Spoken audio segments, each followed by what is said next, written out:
Welcome back to NA Turbo. So doing some more tinkering on the 21, or should I say Ryan is. So I'll let him explain what he's going to do next. So we're going to swap these 3 lamps. Okay. There's nothing physically wrong with them. They work perfectly. They output like they're not broken. Yeah. But this one I replaced because it had a big crack across it and was going all green. Oh, okay. I think I still have it in the boot. I'll show you when we open it. But when I put it back on, I know it's just this came from a car that's been off the road since God knows when, but they faded. Yeah, so they should be smoked, shouldn't they, all across? So the 2 centre ones are extremely bad. That's quite an obvious. That's dark. That's light grey. Different mismatch, yeah. And just me being me, it's annoying. Yeah. And like every time I walk past the car, that really annoys me that these aren't matching. Yeah. So I spent a little while and hunted out a set of these. So I've got another used one for this side that's slightly better smoked. Oh, okay. And then 2 brand new ones for the centre. One genuine Renault, and I think one is a Lucas one, but it's the exact same part, just in a Lucas box. Okay. So we've got those. So in here is. So this Bring you in. So this was the reason that the other one got replaced. Yeah. There was a big dirty crack across there, and it's starting to go green. And also, if it goes for an MOT and that leaks light, it's an MOT fail then, isn't it? Yeah. So that was a no good. Yeah. So we've got a good used one here that has a better tinting in it. Yeah. Because it's been stored out of the sunlight for quite a while. It's also got a spare bulb holder in the back, but we'll use the one from this because we know it works. Yeah. So we've got one of them. Then this one is a genuine, still in the half a Renault box. Okay. Is that a new old stock, is it? Yeah. Centre section for the ones up behind this plastic. And then this is a Lucas version of it, but it's exactly the same new old stock. Okay. But it is exactly the same. They have, it'll be hard to tell, but they are made by a company called Signal Vision. Okay, yeah. Oh, yeah, it's just padding in on there. It's got it back, so there. Yeah. Signal Vision there. So they're all, ironically, even though that's in a Lucas box, it is exactly the same, even made by Signal Vision, just branded by, just in a Lucas box. So, just as the OEM would be, yeah. So Signal Vision down there, and then you flip it over in Signal Vision. Yeah. So regardless of who actually seemed to make it, they were all made by the same place. Did you find these on eBay as new old stock, or? So it took a bit of hunting because I refused to pay.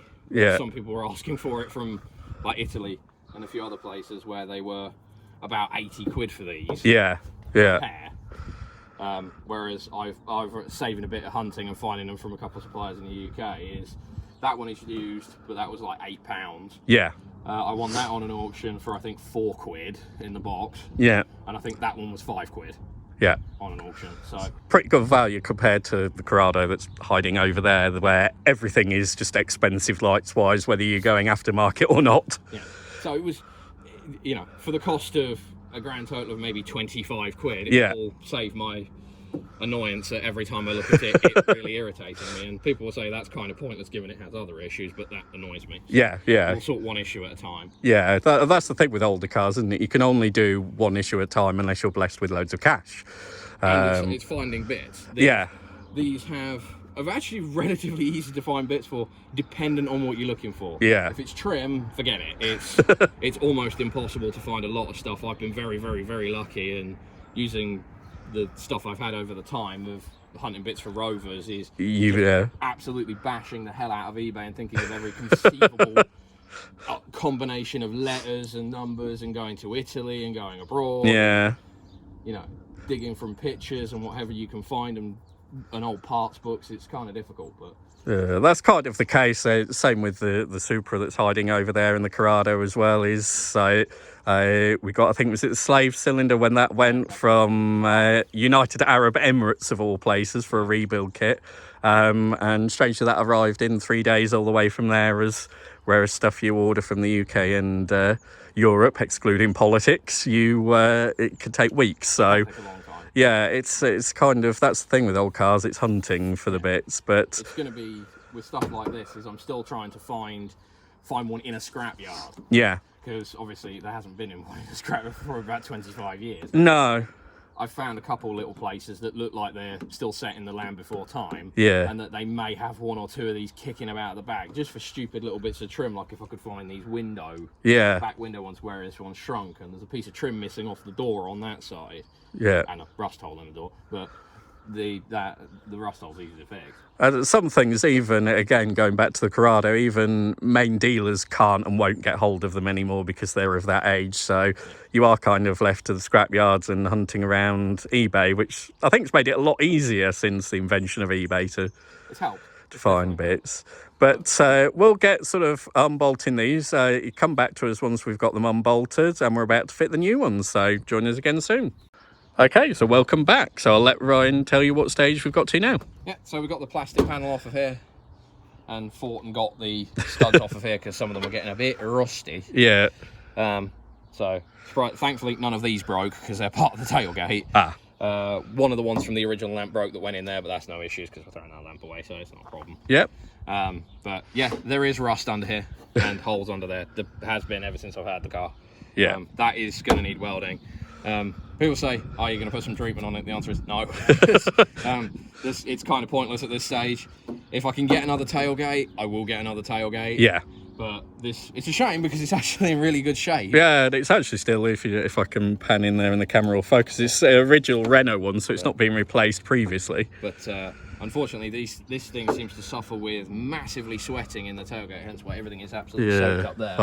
If it'll see in there, might not zoom in, but you can see sort of bits of sweating. Some of that's disappeared, but we'll ignore that. Yeah, that's fine. That's for another day. Yeah, that'll get sorted. That back door's got a rust hole in it anyway, so that needs sorting out. So if I have to make a section for that door, I'll make a section for that door. I did find another door, but it is all the way down in Dorset. Just a few miles away there. And I don't fancy having to travel all the way down to Dorset to go get it. Yeah. So it's not too bad. It's got a couple bits in it. It ain't gonna fall off tomorrow, so we'll be all right with that. But we'll get the new lamps all set in and done, and we can then show this bit, and then we'll just whip this lamp out and swap that lamp, and that will come back when we get these on here.